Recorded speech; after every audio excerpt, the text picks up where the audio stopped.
नमस्कार दोस्तों, इस लाइव में आपका स्वागत है। और आज की कुछ ऐसी खबरें हैं जिन्हें डिस्कस करना चाहिए आपके साथ। वो मैं लेकर आया हूँ। इस वक्त सबसे ज़्यादा अगर चर्चा किसी फ़िल्म की है तो वो है धुरंधर। और हम इस बातचीत की शुरुआत जो है वो धुरंधर के साथ ही करेंगे।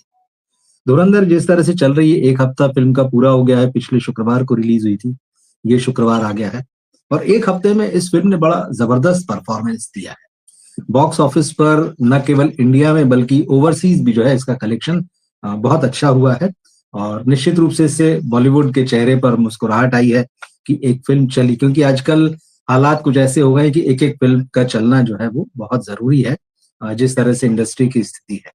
लेकिन धुरंधर कुछ मामलों में बड़ी ख़ास फ़िल्म है। वो इसलिए बहुत ख़ास है क्योंकि जो ये कहा जा रहा था कि जिस तरह का एक्शन सिनेमा, जिस तरह का मसालेदार या जिस तरह का मास को पकड़ने वाला सिनेमा साउथ बना रहा है, बॉलीवुड कहीं न कहीं उस चीज़ को भूल चुका है। मगर धुरंधर देखने के बाद आपको ये पता चलता है, आदित्य धर ने जिस तरह से ये फ़िल्म बनाई है, कि अगर ईमानदारी से कोशिश की जाए, अगर सचमुच स्क्रिप्ट पर काम किया जाए, सचमुच अगर जो बॉलीवुड के एक्टर्स हैं वो दिल लगा के कैरेक्टर में उतर जाएँ, तो फिर कोई ऐसी वजह नहीं है कि बॉलीवुड अच्छा सिनेमा नहीं दे सकता है। तो बॉक्स ऑफिस पर फ़िल्म बढ़िया परफ़ॉर्म कर रही है। पहले हफ्ते में फ़िल्म ने इंडिया में 200 करोड़ रुपए से ज़्यादा का बिज़नेस कर लिया है, फिगर्स बता रहे हैं। 218 करोड़ रुपए का बिज़नेस जो है वो इंडियन बॉक्स ऑफिस पर हुआ है। और साथ ही साथ जैसे मैंने कहा, ओवरसीज़ में भी फ़िल्म अच्छा परफ़ॉर्म कर रही है। तो ओवरसीज़ को मिलाकर धुरंधर का जो परफ़ॉर्मेंस है वो 313 करोड़ रुपए का है। अब जो लोग कह रहे थे कि फ़िल्म का बजट 350 करोड़ रुपए है, तो साफ है कि पहले हफ्ते में अच्छी खासी कमाई हुई है। और सेकंड वीक जब अब शुरू हो गया है, तो आज फ्राइडे है, तो एक बार फिर से नया वीकेंड है और इस हफ्ते कोई खास बड़ी चुनौती नहीं है धुरंधर के सामने। एक तो किस किस को प्यार करूं, कपिल शर्मा की फ़िल्म है, ये रिलीज़ हुई है और दूसरी शोले रिलीज़ हुई है। अमिताभ बच्चन, धर्मेंद्र, हेमा मालिनी, जया बच्चन जो उस वक़्त जया भादुड़ी, और उसके बाद में अ, अमजद खान। तो ये बड़ी फ़िल्म है, लेकिन 50 साल पूरे होने पर ये फ़िल्म रिलीज़ हुई है। तो बॉक्स ऑफिस पर धुरंधर को ये दोनों फ़िल्में टक्कर देंगी ऐसा तो लगता नहीं है। तो उम्मीद ये की जानी चाहिए कि ये फ़िल्म जो है सेकंड वीक में भी बढ़िया रन रहेगा इसका। अब जैसा कि मैं आपसे बॉक्स ऑफिस की बात कर रहा हूँ, तो एक और खबर जो आज आ रही है, वो ये है कि धुरंधर पर बैन लगा है। अब धुरंधर पर कहाँ बैन लगा है? धुरंधर पर खाड़ी देशों में बैन लग गया है। आप सोचिए, खाड़ी देशों में इस फ़िल्म को रिलीज़ नहीं होने दिया गया है और सारी गल्फ कंट्रीज़ ने इस फ़िल्म को बैन कर दिया है।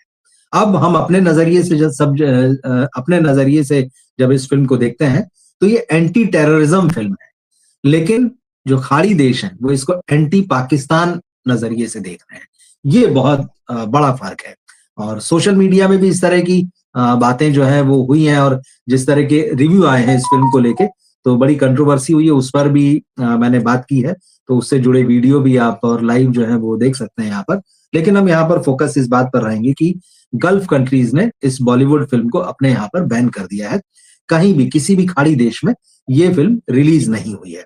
अब इसकी बड़ी वजह वही है कि भाई, इस फ़िल्म में धुरंधर अगर आपने देख ली हो, तो आप जानते होंगे, और अगर आपने नहीं देखी तो मैं आपको यहाँ कोई स्पॉइलर नहीं दूँगा।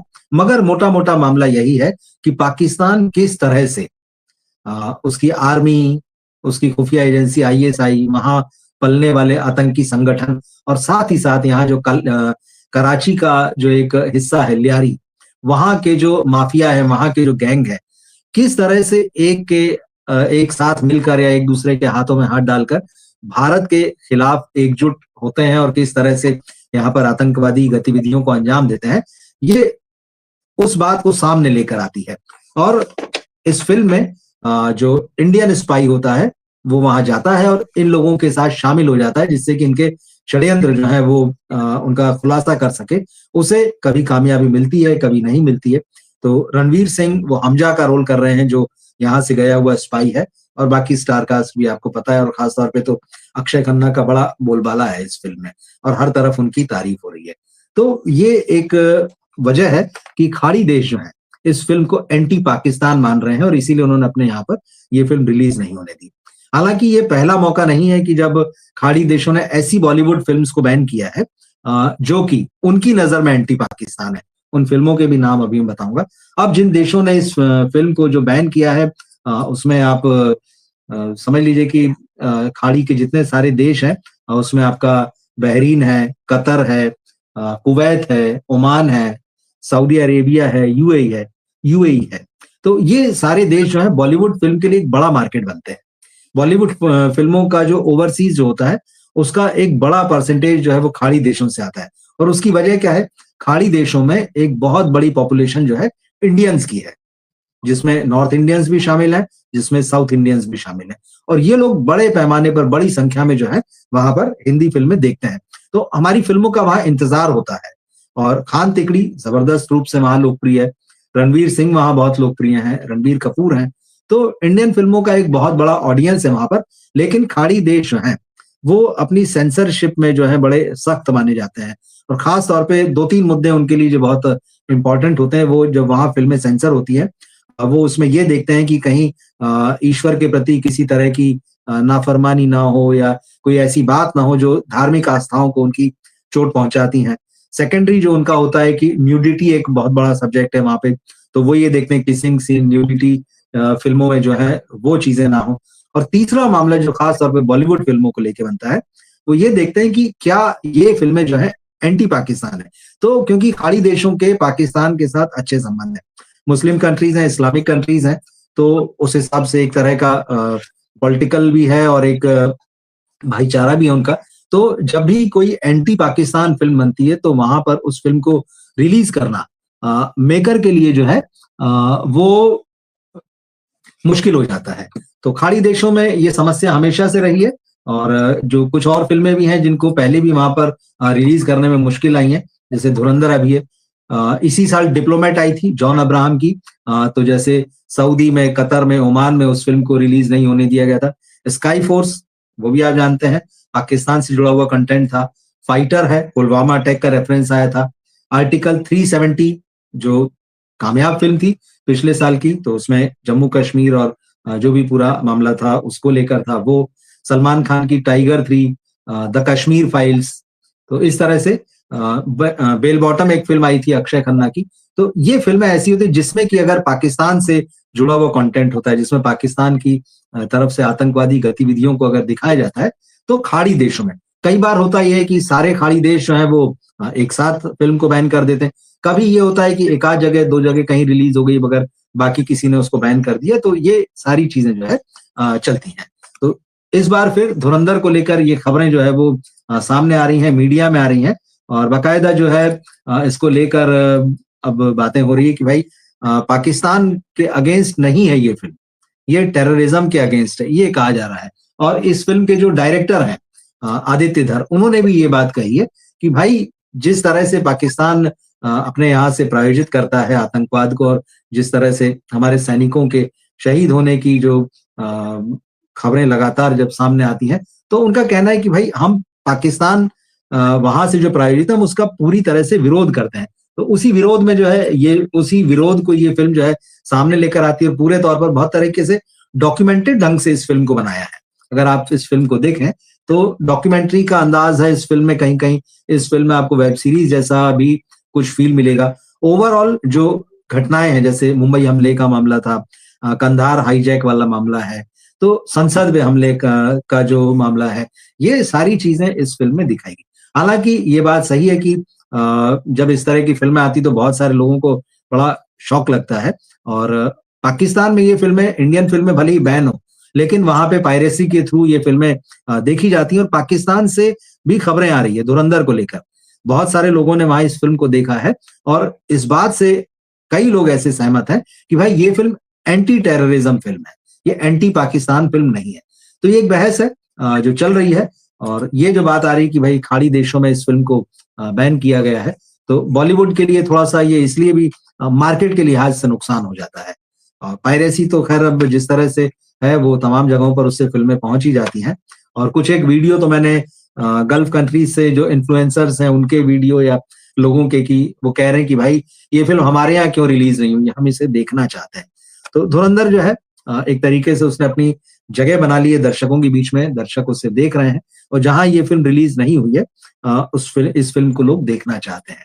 अब धुरंधर से जुड़ी हुई एक और मैं खबर बताता हूँ। मैं फ्री प्रेस जर्नल जो अखबार है उसमें देख रहा था मैं। अब जब एक फिल्म चलती है तो बहुत सारे लोग उससे जुड़कर जो है फायदा उठाना चाहते हैं, ये भी होता है। तो यहाँ एक खबर है कि Pakistani actress Hira Soomro claims she was cast in Ranveer Singh starrer Dhurandhar but here's the truth. अब ये एक पाकिस्तानी एक्ट्रेस है हीरा सुमरो, इन्होंने ये दावा किया है कि भाई मुझे इस फिल्म में कास्ट किया गया था धुरंधर में। ये कई सारे टीवी शोज में पाकिस्तान के दिखती रही हैं और कुछ मकबूल भी हैं, इनकी शोहरत भी है वहां थोड़ी बहुत। तो ये इन्होंने ये दावा किया है। और अपना इनका एक और दावा यह है कि ये नागपुर महाराष्ट्र में पैदा हुई है।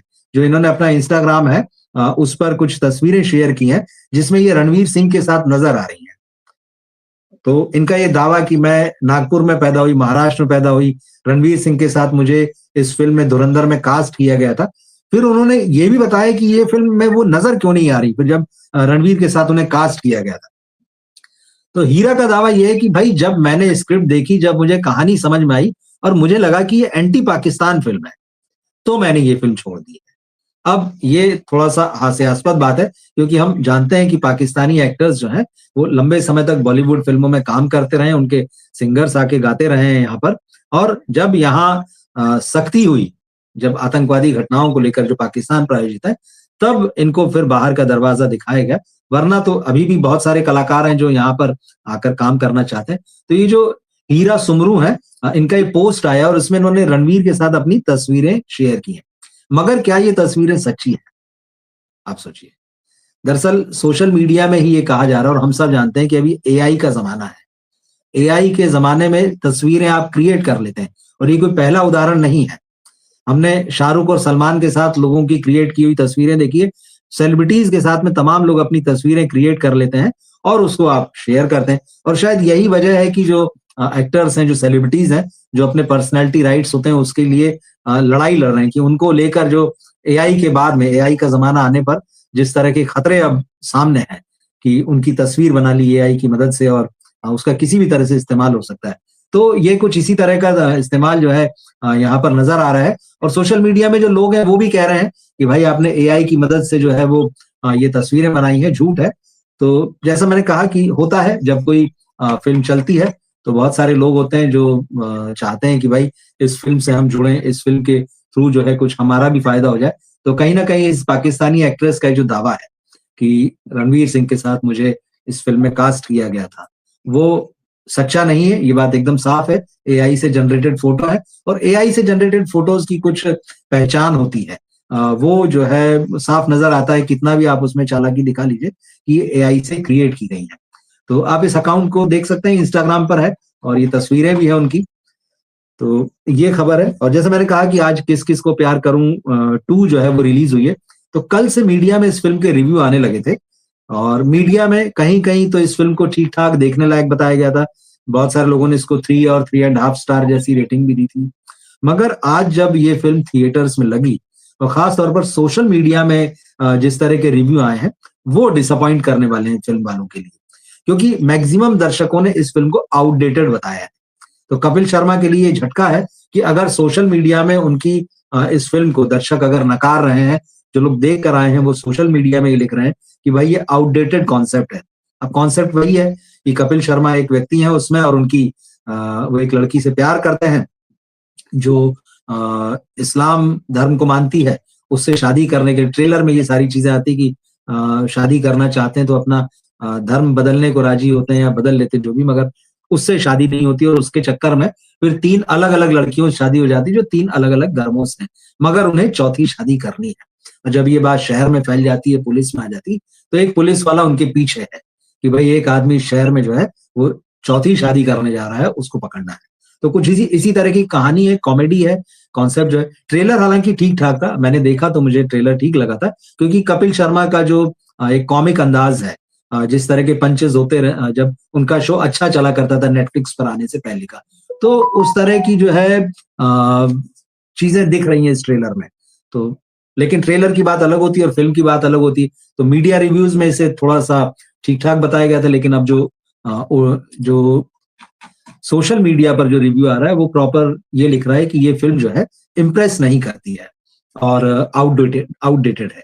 दूसरी फिल्म जैसे मैंने कहा कि शोले है, 50 साल उसके पूरे हुए हैं, तो इन दोनों फिल्मों पर मैं अपना रिव्यू दूंगा, या फिर कोशिश करेंगे कि उज्ज्वल त्रिवेदी जी के साथ में इसको इन दोनों फिल्मों पर हम रात को बात करें। तो उज्ज्वल जी से क्या बात होगी वो तो हम करेंगे ही, मैं भी अपना रिव्यू दूंगा, तो आप रात को हमारे साथ जरूर जुड़िएगा इन फिल्मों को लेकर, क्योंकि तब हम इन पर बात करेंगे। एक खबर नवाजुद्दीन सिद्दीकी से जुड़ी हुई आ रही है। एक समय था जब नवाजुद्दीन सिद्दीकी और इरफान जो कि बहुत शानदार एक्टर थे, और कोरोना के दौर में 2020 में वो हमारे बीच में नहीं रहे, चले गए। मगर एक समय था जब नवाजुद्दीन सिद्दीकी और इरफान खान के बीच में राइवलरी की बातें बड़ी जबरदस्त थी। ये कहा जाता था कि दोनों जो है भले ही अच्छे एक्टर हों, मगर वो एक दूसरे को जो है कमतर साबित करने की कोशिश करते रहते हैं। और ये सारी चीजें उस वक्त बहुत तेज हो गई थी, इस तरह की खबरें, जब दोनों की लंच बॉक्स नाम की फिल्म आई थी, आपको याद होगा। तो लंच बॉक्स के समय में इस तरह की चीजें बहुत ज्यादा थी। दोनों ने कहीं बहुत ज्यादा साथ में अपीयरेंस भी नहीं किया था, और उस दौरान इरफान से भी पूछा जाता था, नवाज से भी, लेकिन नॉर्मली यही होता है कि कोई भी इस बारे में सीधी बात नहीं करता।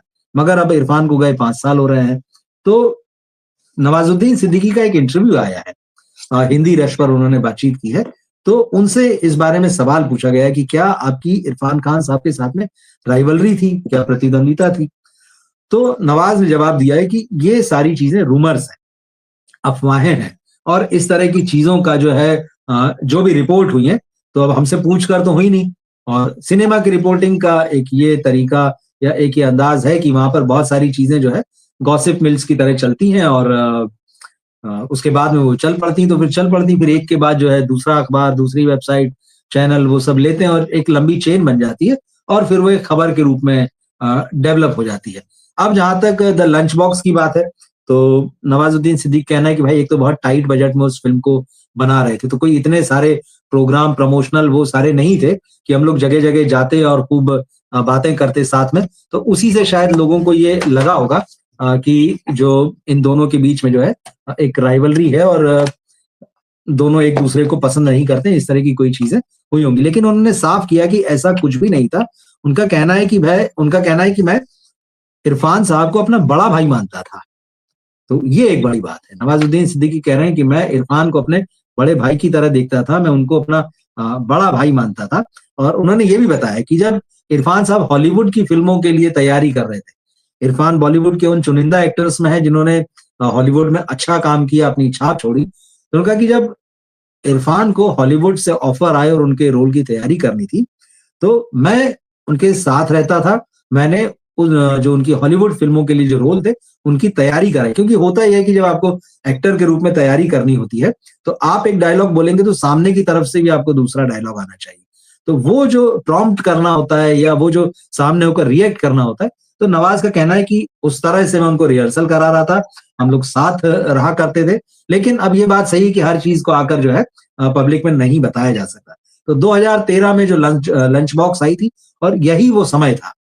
उस वक्त नवाज भी बहुत तेजी से उभर रहे थे, और इरफान खान भी एक अपना मुकाम बना चुके थे। तो दोनों की राइवलरी, और लंच बॉक्स अगर आपने देखी हो तो आप जानते होंगे कि दोनों का कितना शानदार काम था। इंटरनेशनली एक्लेम किया गया था इस फिल्म को। तो ये फिल्म अगर आपने नहीं देखी हो तो मैं आपसे कहूंगा कि आप इस फिल्म को देख सकते हैं। तो नवाज ने इस चीज को क्लियर किया, और उन्होंने एक और बात बताई। उन्होंने कहा कि इरफान साहब ने मुझको लेकर एक 1.5 घंटे की फिल्म भी बनाई थी, अलविदा। अब ये फिल्म हालांकि मेरी नजर में नहीं आई है, ये फिल्म कहाँ पर है? उन्होंने कहा कि 2007 की फिल्म है। 2007 में इरफान साहब ने जो है मुझे लेकर, मतलब नवाज का कहना है कि लगभग जो है एन आवर लॉन्ग फिल्म, 1 घंटे की फिल्म जो थी अलविदा, वो बनाई थी। तो कोशिश करेंगे, अब ये बात सामने आई है तो कि कहीं देखा जाए अगर ये फिल्म मिलती है जो इरफान ने बनाई है नवाज को लेके। तो ये एक और खबर थी। और आज जो लास्ट खबर इस वक्त मुझे लगा जिस पर बात होना चाहिए, हेमा मालिनी को लेकर। हेमा मालिनी ने कल जो है दिल्ली में धर्म जी को श्रद्धांजलि दी, एक प्रोग्राम रखा था, क्योंकि वो सांसद भी हैं, और सिनेमा के अलावा राजनीतिक गलियारों में उनकी बड़ी पहचान और पैठ है, वो सांसद है लंबे समय से। तो इसमें राजनेता वगैरह सब शामिल हुए थे, पॉलिटिकल लोग थे। यहाँ पर जो हेमा मालिनी ने जिस तरह से धर्म जी को याद किया, वो बड़ी भावुक नजर आ रही थी उसमें, और उनकी आंखें छलछला आई। उनकी दोनों बेटियां उनके साथ में मंच पर खड़ी थी। यहाँ पर हेमा जी ने एक बात धर्म जी को लेकर कही, वो मैं यहाँ पर आपको बताना चाहता हूँ। हेमा जी ने कहा कि धर्म जी की एक इच्छा अधूरी रह गई। आप सोचिए 60 साल से ज़्यादा लंबा उनका फ़िल्मी करियर, और इतने समय में उन्होंने सैकड़ों फ़िल्में की, शानदार रोल किए, लेकिन वो कौन-सी इच्छा थी जो वो उनकी अधूरी रह गई, हेमा जी ने बताया। दरअसल जीवन का एक जो सेकंड हाफ शुरू होता है, उसमें उन्होंने बताया कि धर्म जी ने उर्दू में शायरी करना शुरू कर दी थी। वो गज़लें लिखते थे, वो शेर लिखते थे, और हेमा जी ने बताया कि उनका टैलेंट इतना ज़बरदस्त था कि उनके सामने कोई भी परिस्थिति, कोई भी मौका आ जाए या उनको दे दिया जाए कि ये सिचुएशन है, तो वो उस पर तुरंत एक शेर बना देते थे, एक शायरी कह देते थे। और हेमा जी सुनती थी, तो और वो धर्म जी उर्दू में लिखते थे। धर्म जी उस दौर के कलाकार हैं जो स्क्रिप्ट उर्दू में माँगा करते थे कि भाई मुझे इस उर्दू में लिख कर दीजिए। उनकी पढ़ाई-लिखाई उर्दू में हुई थी, तो वो लिखते भी जो थे वो उर्दू में लिखते थे। तो उर्दू जो शायरी वो करते थे, तो हेमा जी ने ये कहा कि भाई जब वो शायरी करते थे और बहुत बढ़िया करते थे, तो मैंने उनसे ये कहा कि भाई आपकी एक किताब आना चाहिए। तो बोले शुरू में तो उन्होंने बहुत इसको सीरियसली नहीं लिया। हाँ, लेकिन उन्होंने कहा कि बाद में वो इस बात के लिए तैयार हो गए थे और वो चाहते भी थे कि मेरी शायरी की किताब आए। तो हेमा जी का ये मानना था कि धर्म जी की जो शख्सियत है, उनकी जो पर्सनैलिटी है, उनका ये एक बहुत ही अहम और बहुत ही ख़ास ये ऐसा रूप है एक शायर का, जो कि लोगों के सामने आना चाहिए क्योंकि उनकी शायरी बहुत अच्छी है। और फिर बाद-बाद में धर्म जी भी इस चीज़ को मान गए थे कि उनकी शायरी की एक किताब आना चाहिए, लेकिन ऐसा हो नहीं सका, ये हम सभी जानते हैं। तो ये बात उन्होंने जो है धर्म जी के बारे में हेमा जी ने कही। तो देखते हैं क्या कई बार ऐसा भी होता है कि व्यक्ति के गुज़र जाने के बाद में उसका काम सामने आता है। जैसे आप देखिए 25 दिसंबर को 21 रिलीज़ होगी, जो फ़िल्म है श्री राम राघवन की। तो उसमें धर्म जी हमको संभवतः आखिरी बार दिखाई देंगे बड़े पर्दे पर। तो धर्म जी नहीं है, लेकिन हम उनको बड़े पर्दे पर उनका काम देख सकते हैं। तो कई बार ऐसा हुआ है, लेखकों के साथ ऐसा हुआ है कि उनके गुज़रने के बाद में उनकी जो मैन्युस्क्रिप्ट्स हैं, उनकी कविताएँ, कहानी, उपन्यास या जो भी काम वो पूरा अधूरा करके गए हैं, उनके फैमिली मेंबर्स ने उस काम को पब्लिश कराया है। तो हम देखेंगे कि क्या ऐसा धर्म जी के साथ होता है? क्या हेमा जी उनकी किताब जो है शायरी की वो सामने लेकर आती हैं? अगर हेमा जी नहीं तो धर्म जी के जो बेटे हैं सनी देओल, बॉबी देओल, क्या वो इस काम को करते हैं? तो ये जब अगर किताब आएगी तो हम उस पर भी कभी बातें करेंगे, या कभी कोशिश करूँगा कि कोई ऐसा शख्स मिले जो धर्म जी के बहुत करीब रहा हो और उनकी शायरी के बारे में जानता हो, तो कभी हम उससे भी बात करें।